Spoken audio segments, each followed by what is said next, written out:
Now it's 6:37. After more than a decade, DC's 2-mile stretch of a streetcar is making its final stop tomorrow. All right, as the city prepares to pull the plug, our Jacqueline Quinn is joining us live from the stop on H and 3rd Street with a look at the $200 million experiment that's really divided the community. A lot of mixed feelings on this, Jackie. Good morning.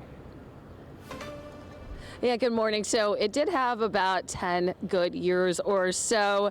It was supposed to be part of a bigger network that covered about 30 miles here in the city. That didn't come to fruition. Now it's expected to be replaced by a next-gen bus. That doesn't happen for a couple of years. In the meantime, though, people had loved it because it was free, even though it only went 2 miles. And now people are looking ahead, forward, but they don't want to just forget about the streetcar just yet.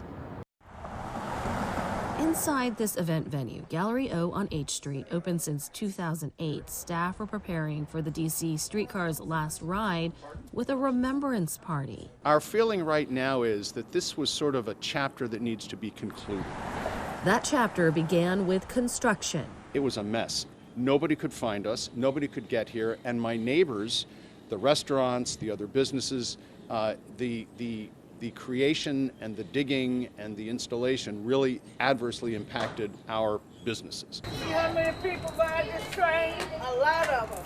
Launched in February 2016, it rolled along the street, stopped occasionally, and sometimes got in the way. But like a familiar fixture in the neighborhood, people had their opinions about it. I agree with it being free transportation. I thought that was a great boon to the neighborhood, and whether you think it was a boon or boondoggle, it's definitely a topic of conversation in DC. Look at the seniors. We need it because it's convenient for them in the area where we at. A conversation that never quite turned into enough riders.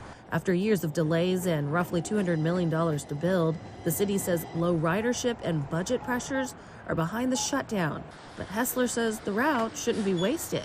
We need the streetcar by whatever mode, whether it's extended or it's replaced by a bus, it needs to connect us to the rest of the city. So instead of a quiet goodbye, Hessler is remembering the streetcar with music, art, and celebration. Because even as the streetcar reaches its final stop, the story along H Street keeps moving.